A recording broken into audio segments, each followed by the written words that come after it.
이상입니다. 오늘 우리에게 주시는 하나님의 말씀 시편 18편 1절부터 6절까지의 말씀입니다. 시편 18편 1절부터 6절까지의 말씀을요, 우리 한 절씩 교독하시고 마지막 절은 함께 읽겠습니다. 나의 힘이신 여호와여, 내가 주를 사랑하나이다. 여호와는 나의 반석이시요 나의 요새시요 나를 건지시는 이시요 나의 하나님이시요 내가 그 안에 피할 나의 바위시요 나의 방패시요 나의 구원의 뿌리시요 나의 산성이시로다. 내가 찬송받으실 여호와께 아뢰리니 내 원수들에게서 구원을 얻으리로다. 사망의 줄이 나를 얽고 불의의 창수가 나를 두렵게 하였으며 수월의 줄이 나를 두르고 사망의 올무가 내게 이르렀도다. 내가 환난 중에서 여호와께 아뢰며 나의 하나님께 부르짖었더니 그가 그의 성전에서 내 소리를 들으시며 그의 앞에서 나의 부르짖음이 그의 귀에 들렸도다. 아멘.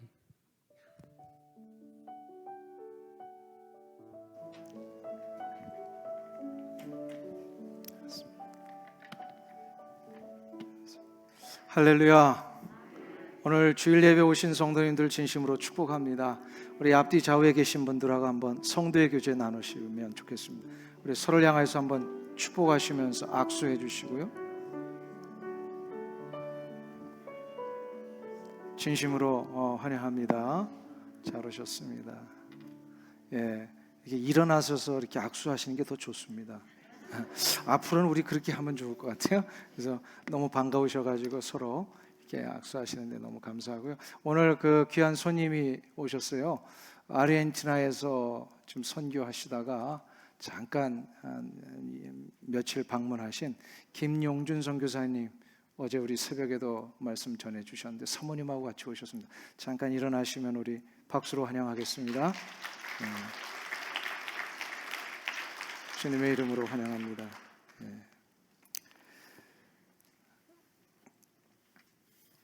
오늘은 영혼의 호흡이 있는 신앙이라는 제목을 가지고 한번 말씀을 나눠보려고 합니다.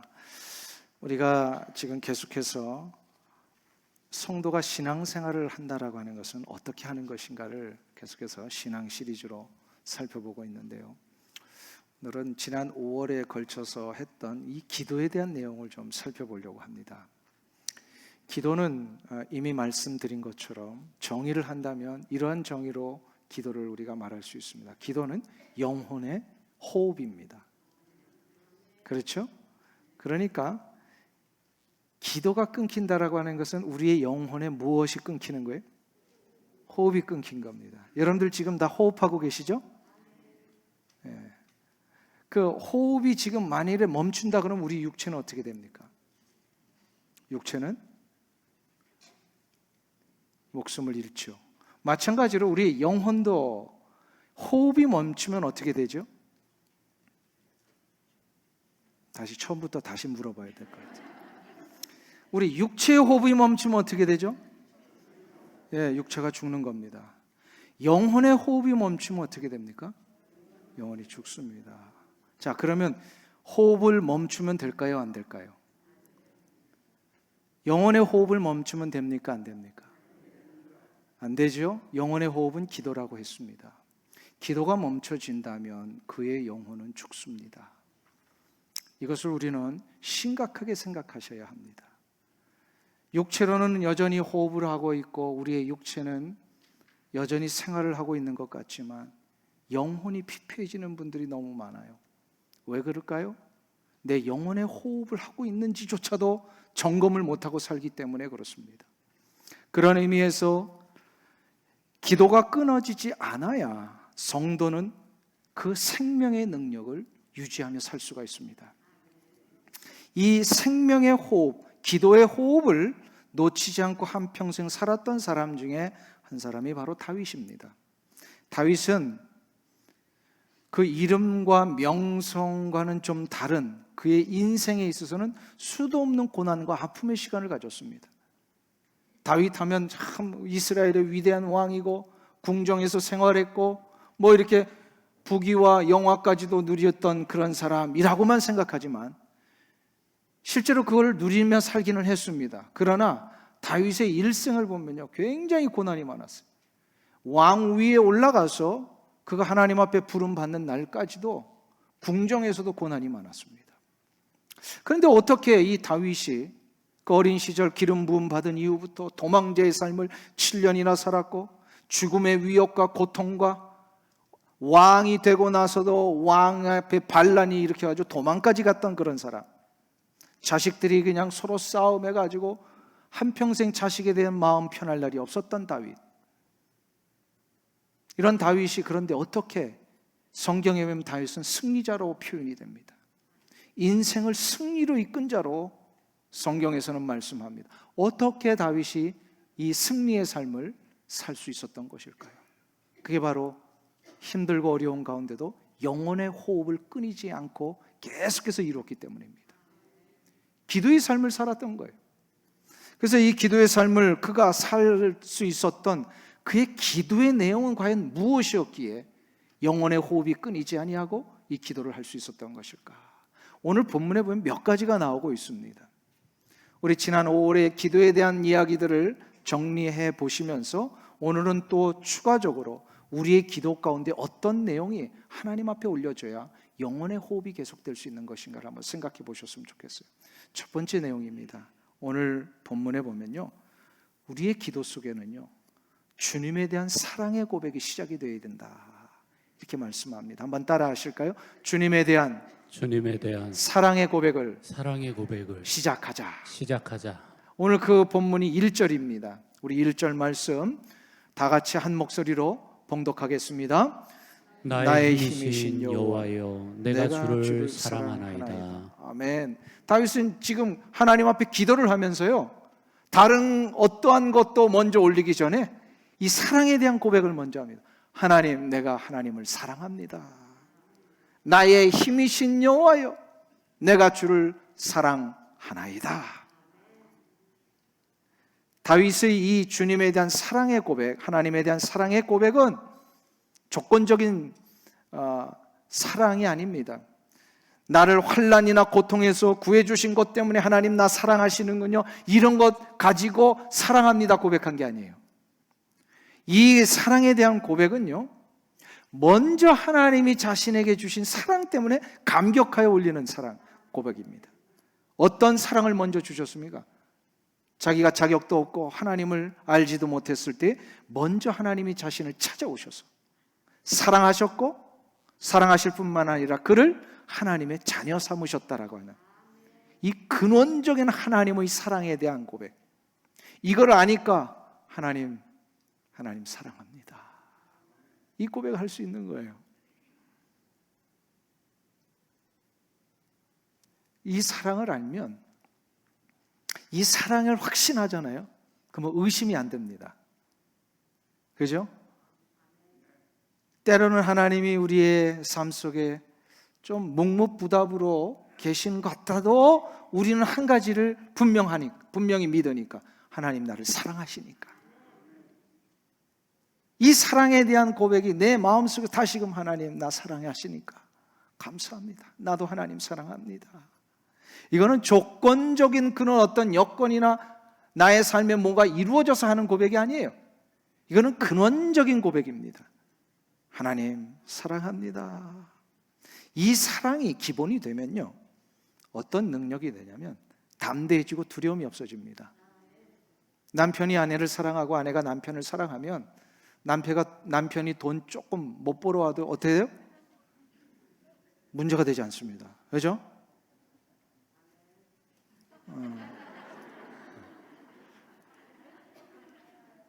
남편이 조금 인생의 길을 가다가도 난관이 오고 어려움이 있어도요, 이 사랑의 문제가 분명하면요, 사랑이 확신이 되어지면 다 극복이 되잖아요.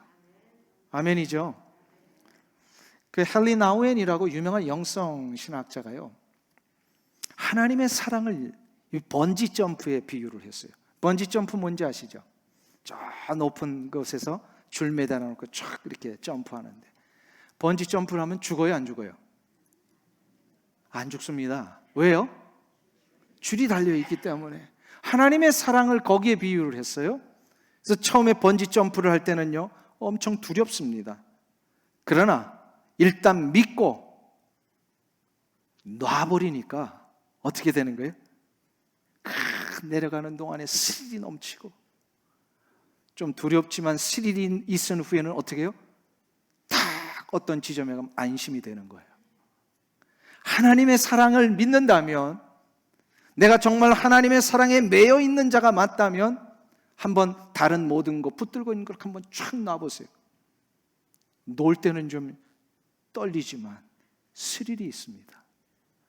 그 스릴은 끝나는 게 아니라 나를 안정된 삶으로 인도해 내십니다.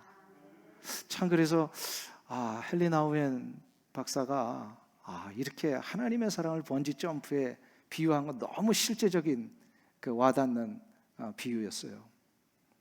그런 의미에서 우리의 신앙생활을 이렇게 좀 표현하고 싶어요. 신앙생활이란 하나님의 사랑에 매여가는 삶이다. 하나님의 사랑에 매여 있는 삶이 신앙생활이에요. 이것을 느끼지 못하면 내가 매여 있는지조차도 모르고요, 자꾸 떨어지는 줄로만 합니다.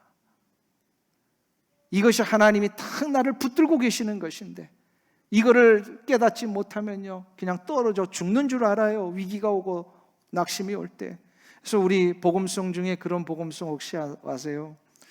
오직 주의 사랑에 매여 내 영 기뻐 노래합니다.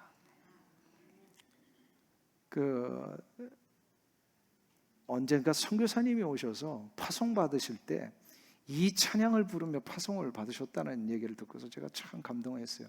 그 선교지가 얼마나 어렵습니까? 얼마나 고난과 아픔들이 많습니까?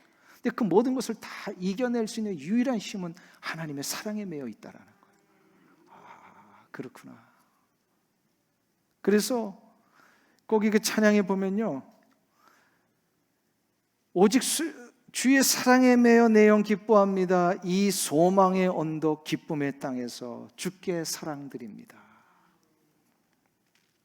내 영혼 즐거이 주 따르렵니다. 주께 내 삶 드립니다. 사랑하니까 드릴 수 있는 거예요. 그렇죠? 사랑하지 않으면 못 드립니다. 그래서 우리는 신앙생활이라는 것은 주님과의 사랑에 매여가는 삶입니다. 제가 여러분에게 좀 한번 여쭙고 싶어요. 매일매일의 삶이 하나님의 사랑에 매여 있음을 여러분들 느끼고 가십니까? 아멘. 네. 주일 예배가 이 사랑에 매여서 하나님을 만나고 하나님 앞에 정말 나와서 하나님과 교제하고 싶은 이 간절한 그 소망 가운데 이 자리에 나오셨습니까? 아멘입니까? 네.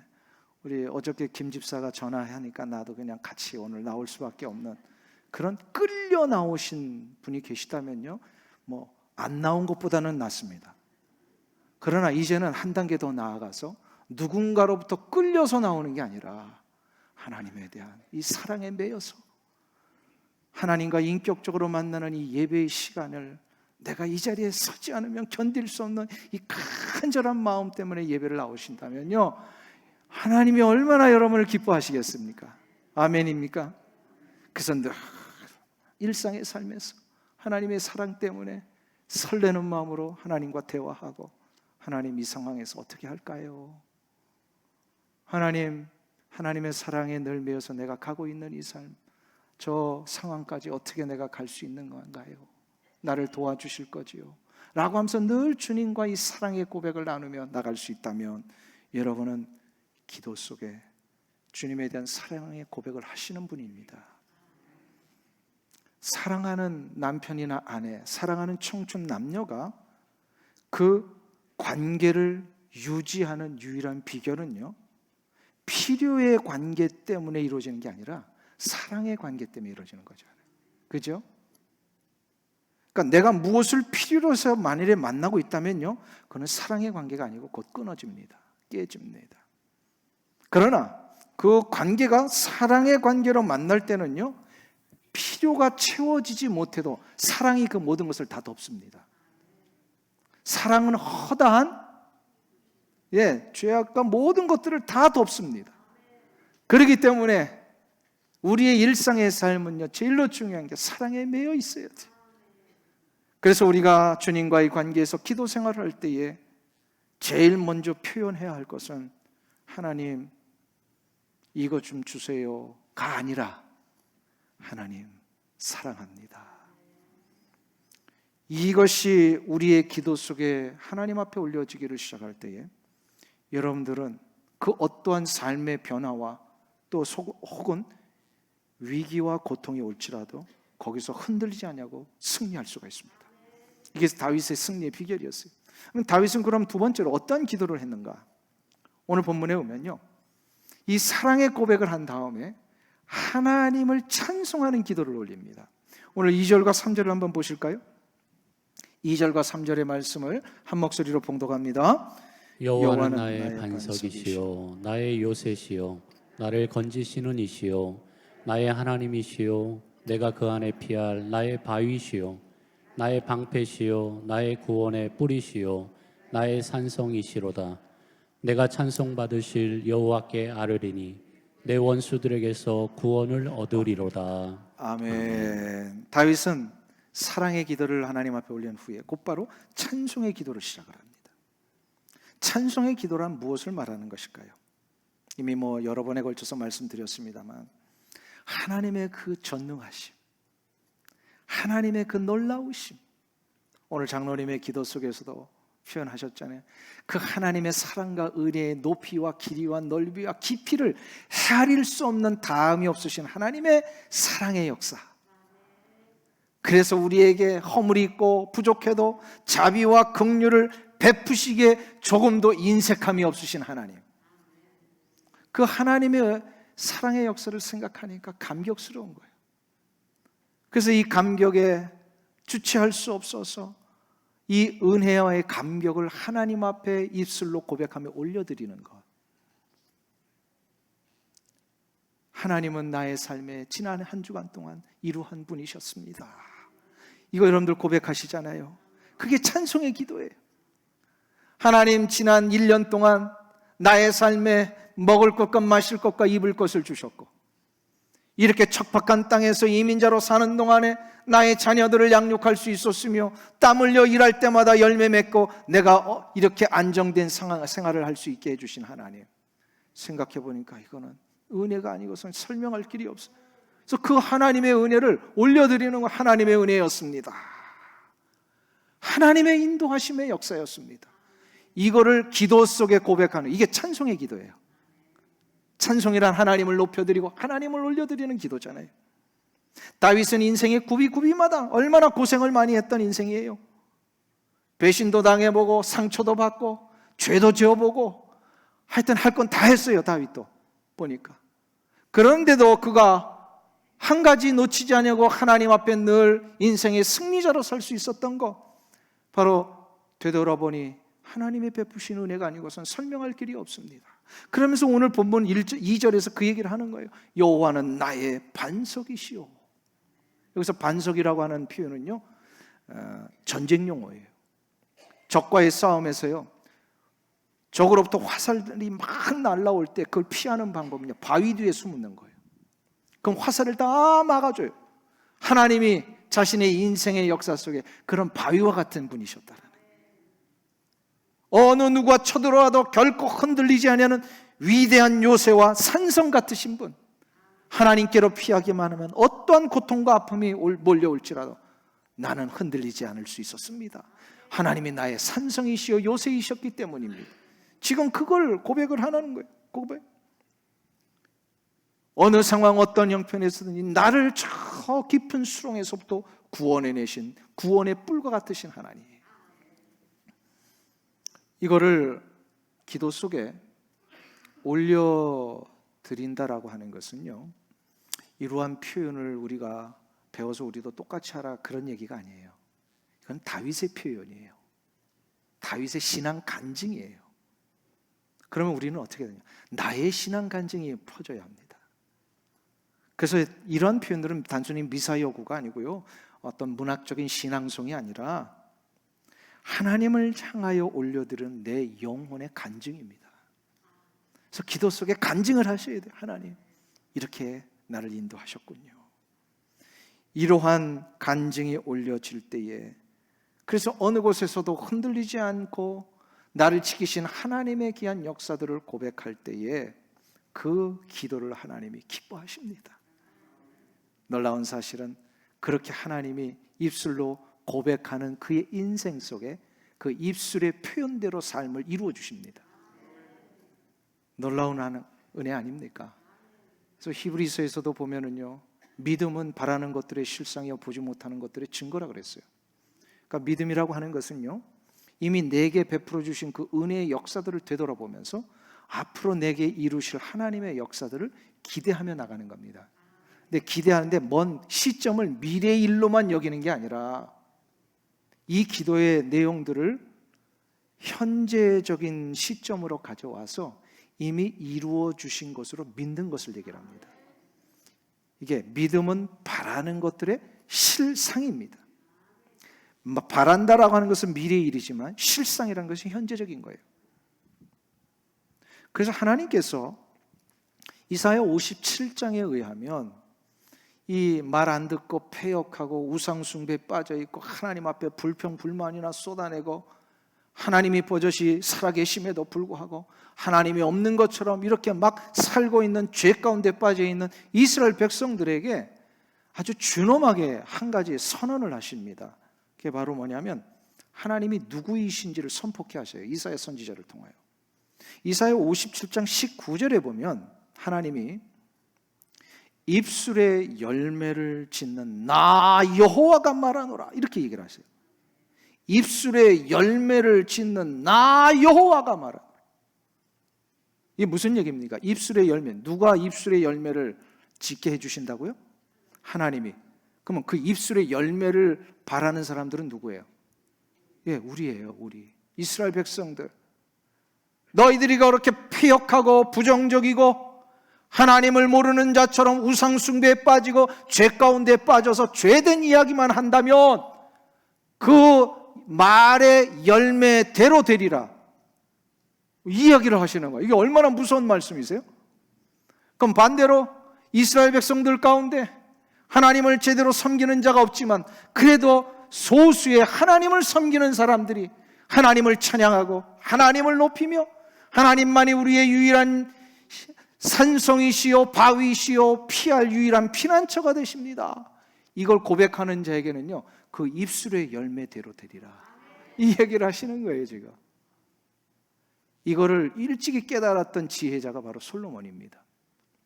솔로몬은 잠언서 18장 20절에서 모든 사람은 그래서 그 입술에서 나는 열매를 먹고 사나니 이렇게 얘기를 합니다.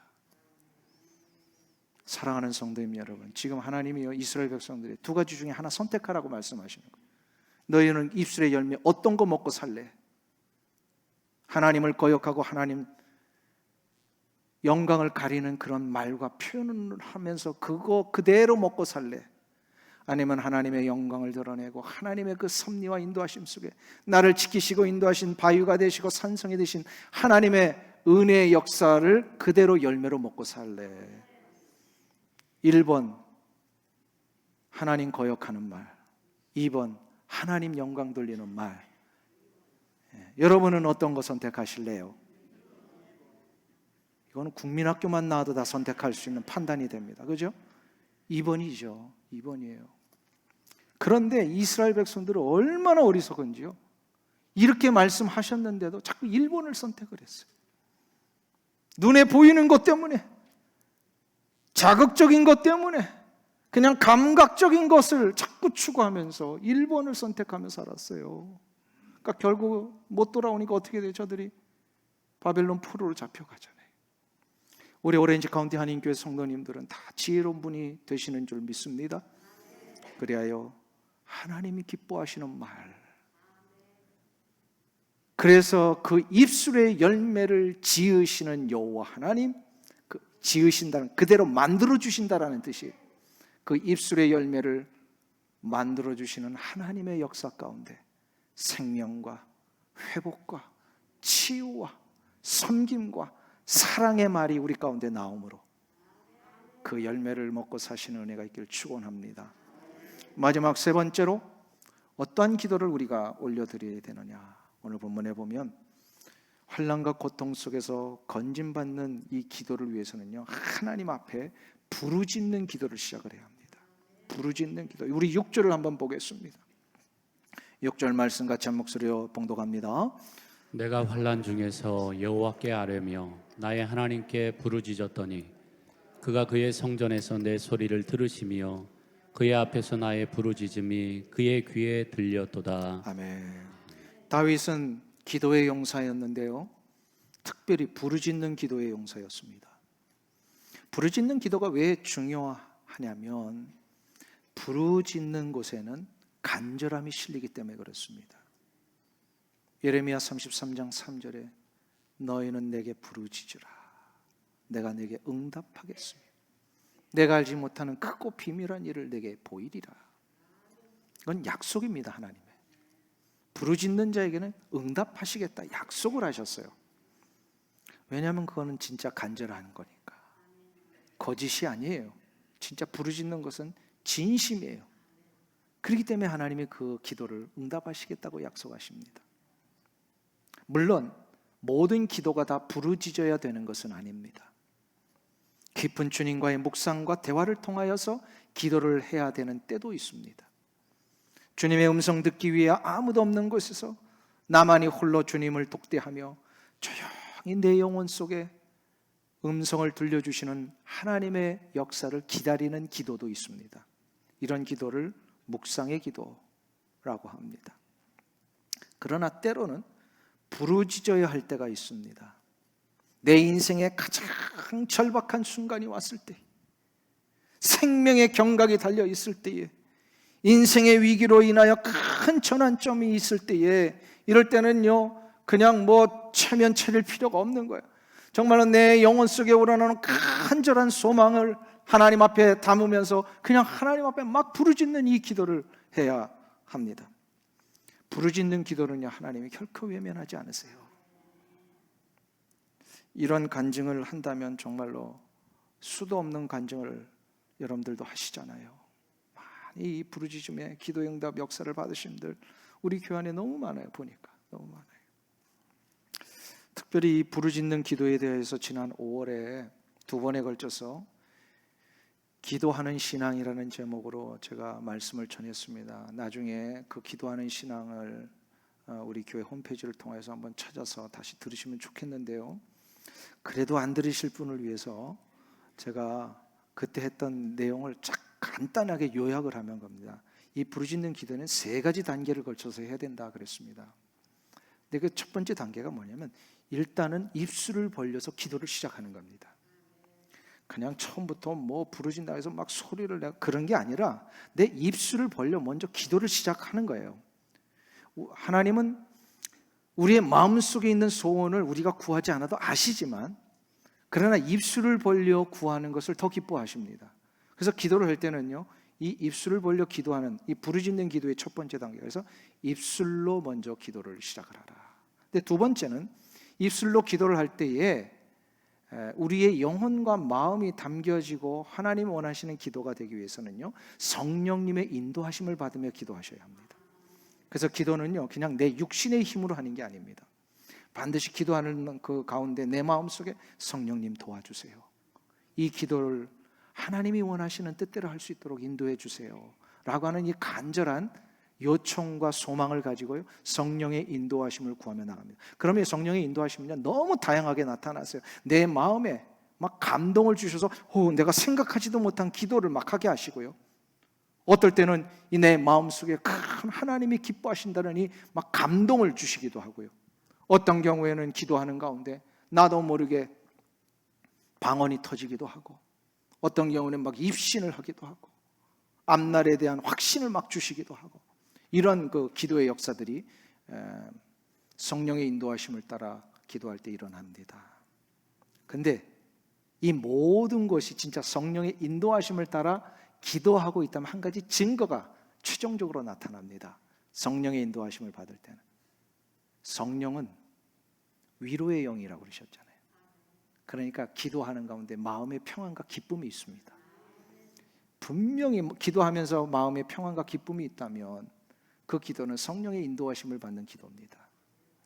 이게 이제 두 번째 기도예요. 그리고 마지막 세 번째는 이 성령의 강력한 인도하심 속에 내 마음의 평안과 기쁨을 주셨을 때 나도 모르는 사이에 그 감격 때문에 막 터져나오는 기도가 이루어집니다. 이게 바로 부르짖음의 마지막 단계예요. 그 하나님의 감동과 내 마음속에 이 번민과 아픔을 성령님이 감동하셔서 하나님 기뻐하시는데 이거를 확신 가운데 하나님 해결해 주실 것을 내 마음에 주시니까 어떻게 되는 거예요? 막 감격이 되는 거예요. 기쁨이 되는 거예요. 막 터져 나와요.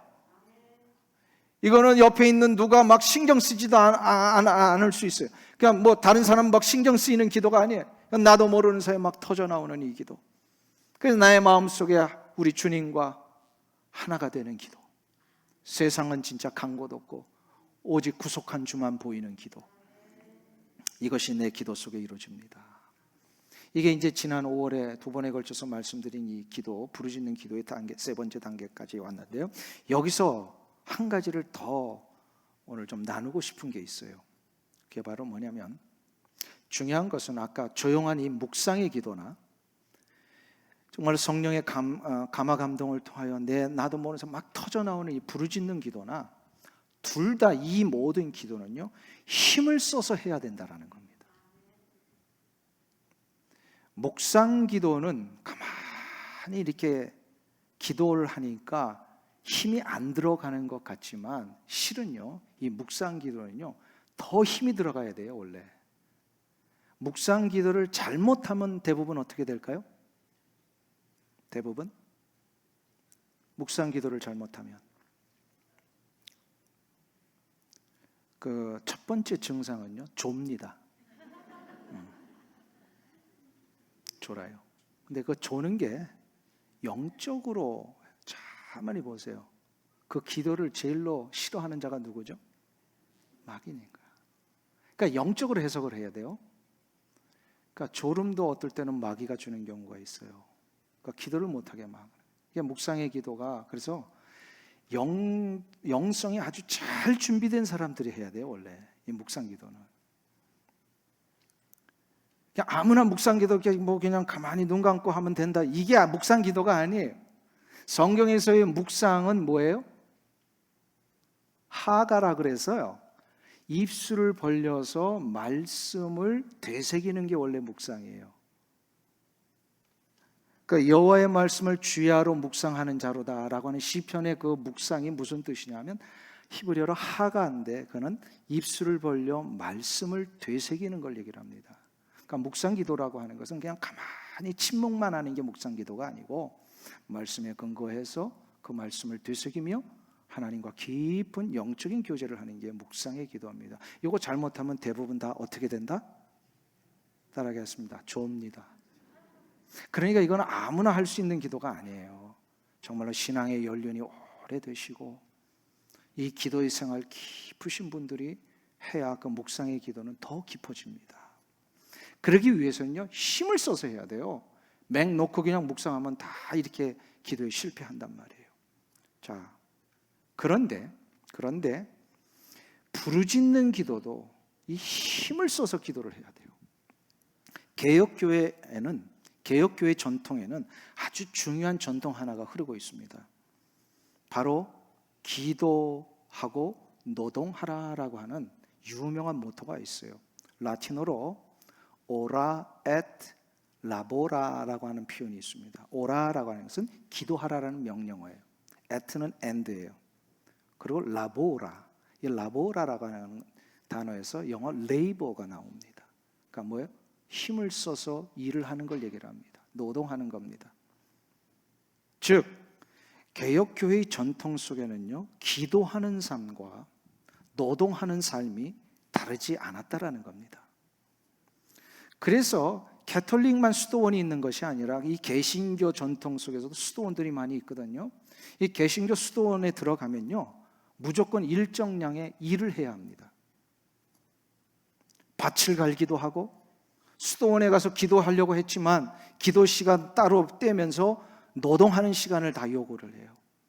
그래서 나무를 패고 밭을 갈고 어떤 이들은 또 식당에 가서 밥을 짓고 봉사하기도 하고. 그런데 이 모든 것이 기도하는 마음으로 해야 합니다. 나무를 펼 때, 도끼를 가지고 나무를 하나 이렇게 짝짝 갤 때도요, 기도하는 마음에서 이 나무를 쪼개는 거예요. 밭을 갈 때도 흙이 뒤집어지는 이 모든 상황 속에서도 주님과 대화를 하면서 하는 겁니다. 이것은 무엇을 뜻하는 것일까요? 노동이 기도라는 뜻입니다. 모든 일상의 삶에서 땀을 흘려 하는 모든 우리의 노동들이 내 마음속에 하나님과 교제하며 기도하는 마음으로 할 때 그 노동은 곧 기도가 된다라는 뜻입니다. 제가 그 경험을 저도 해보면서 수도원에서 이걸 우리 교회에서도 좀 적용했으면 좋겠다라는 생각을 했어요. 우리 교회 안에 이루어지는 모든 섬김, 땀을 흘려 하는 수고들, 이런 것이 있을 때마다 다 우리의 마음속에 기도하는 마음으로 그것을 한다면 여러분의 모든 수고와 봉사와 희생들은요, 다 기도가 됩니다. 부엌에서 봉사할 때에 밥을 짓는 이 순간에도 하나님이 이 밥을 지을 때 나를 인도하시고 이 밥을 먹는 모든 성도들에게 하나님의 사랑이 전하게 하여 주옵소서. 이 기도하면서 밥을 지으면 그분은 바로 기도를 하고 계시는 거예요. 노동을 기도로 하나님 앞에 올려드리는 거예요. 우리 주일학교 선생님들이 어린아이들을 가르칠 때마다 얼마나 힘이 듭니까? 그럴 때마다 어린아이들을 위하여서 기도하는 마음으로 찬송을 같이 불러주고 말씀 구절을 전할 때도 하나님, 이 말씀이 저들의 심령에 새겨지게 해 주옵소서 하면요, 그 선생님의 티칭이 기도가 되는 거예요. 예배를 위하여 수고하는 많은 안내와 봉사와 주차와 모든 이 청소하는 일들까지도 기도하며 나갈 때에 그 모든 것은 기도의 노동이 됩니다. 그러나 또한 잊지 않아야 될 게 있어요. 노동이 기도라면 기도는 또한 노동처럼 해야 합니다. 기도의 삶 가운데 쉬운 방법은 없습니다. 기도는 다 어렵습니다. 힘을 써서 해야만 기도가 됩니다. 쉽게 할 수 있는 기도는 없습니다. 힘이 들지만 기도의 자리를 지켜야 합니다. 금식과 작정과 매일의 기도 생활을 통하여서 나의 노동을 하나님 앞에 드려야 합니다. 이러한 노동의 마음으로 기도할 때 우리의 기도는 하나님 앞에 내 삶 자체가 기도로 올려질 수가 있습니다. 특히 노동의 마음으로 기도할 때 하나님의 뜻을 구하며 지혜를 얻을 수 있습니다. 사랑하는 성도님 여러분, 지난 8월 1일부터 이번 수요일 8월 31일까지 전개인 릴레이 금식 기도에 동참해 주신 거 감사를 드립니다. 이 8월이 얼마나 힘든 달입니까? 덥고 또 모든 것이 다 이렇게 좀 느슨해지는 그런 달이 8월입니다. 왜 8월을 금식 기도로 정했냐면요, 가장 영적으로 육체적으로 약간 다운이 될 만한 1년 중에 한 달이 8월입니다. 그래서 우리는 여기서 지치지 말고 다시 한번 영적으로 새롭게 하나님 앞에 준비하자는 의미에서 8월을 금식 기도의 달로 정하고 매년 해오고 있습니다. 여러분의 그 8월 한 달 동안 하신 기도, 힘들고 어려운 생활 속에서도 애쓰고 노력하신 여러분의 노동이 담겨 있는 이 기도, 하나님은 기뻐 받으신 줄로 믿습니다. 이 금식 기도는 8월 31일로 마감이 됩니다. 그러나 한 달간의 작정 기도가 마감된다고 해서 우리의 기도는 멈출 수 없습니다. 이 금식 기도 이후에도 우리의 영혼의 호흡은 계속되어야 할 줄 믿습니다. 때로는 묵상의 기도로, 때로는 힘을 써서 부르짖는 기도로 하나님 앞에 나아가 우리의 삶을 드리며 하나님의 뜻을 구하는 이 삶이 여러분의 삶에 계속될 때에 여러분들은 분명히 어떤 어려움과 고난과 삶의 큰 위기가 올지라도 다윗과 같이 흔들리지 아니하고 삶의 놀라운 승리자로 우뚝 서게 될 줄로 믿습니다. 이 은혜가 있길 여러분 모두에게 축원합니다. 우리 찬양을 좀 같이 불렀으면 좋겠는데요, 하나님의 음성을 듣고자 기도하면, 이 찬양 다 아시죠? 기쁨으로 찬양, 그 찬양집에 있는 건데요, 이 찬양 우리 부르시면서 기도하는 시간을 잠깐 갖도록 하겠습니다.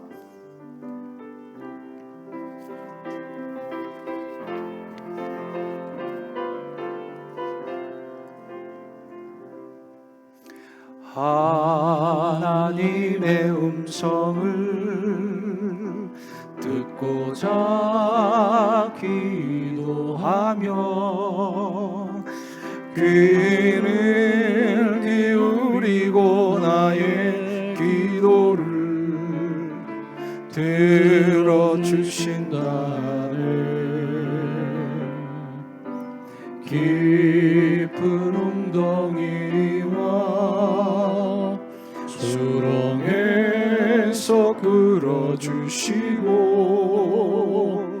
나의 발을 반석 위에 세우시사 나를 든든히 새 노래로 부르자, 새 노래로 부르자. 랄라라. 하나님께 올릴 찬송을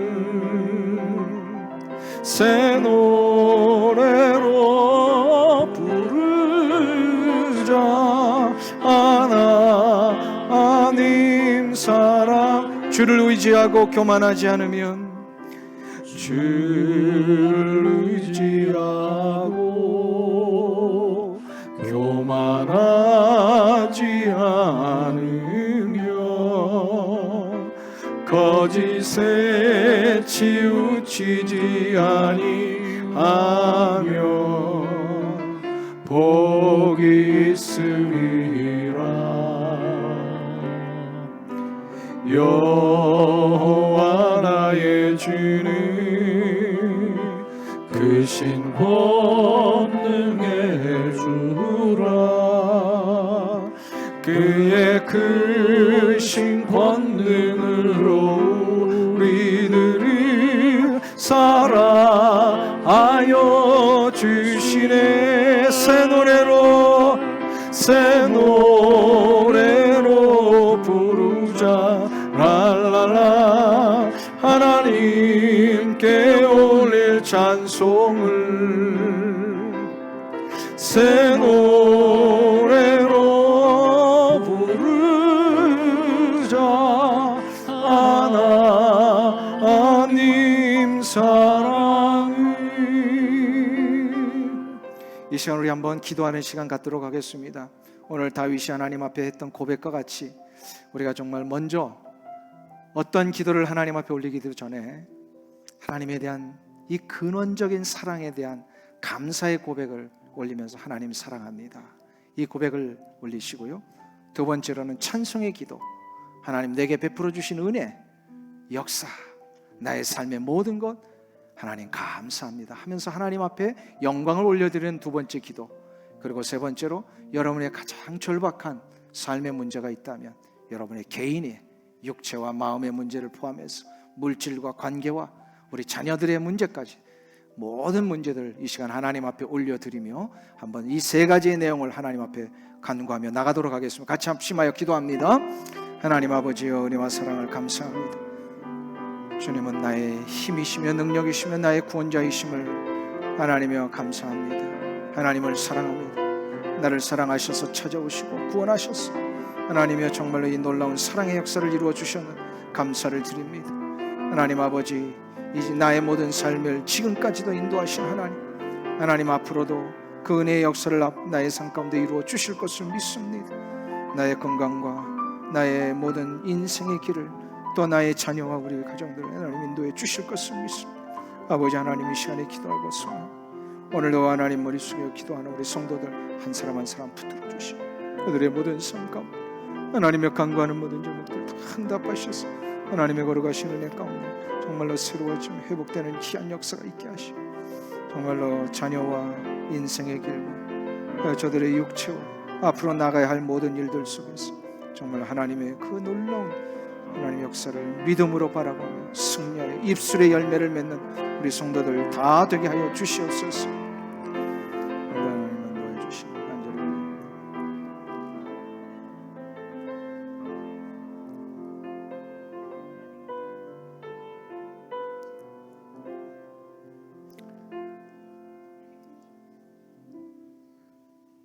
하나님 아버지, 이 시간 주님의 은혜와 사랑을 인하여 감사와 찬송과 영광 올려드립니다. 하나님 사랑합니다. 하나님을 찬양합니다. 하나님의 사랑과 자비의 역사를 믿게 하여 주신 감사를 드립니다. 하나님 아버지, 내 인생 살아가는 동안에 나의 입술을 벌려 이 사랑의 기도, 찬송의 기도, 부르짖음의 기도가 정말로 힘을 다하여 내 삶 가운데 일어나기를 원하오니 주님 나와 동행하여 주시옵소서. 하나님 앞에 올려드리는 모든 고백, 그 입술의 열매를 만드시는 하나님께서 이루어 주실 줄로 믿습니다. 그래야 모두가 다 승리하는 이 한 주간 되게 하여 주시옵소서. 예수님의 이름으로 기도하옵나이다. 아멘.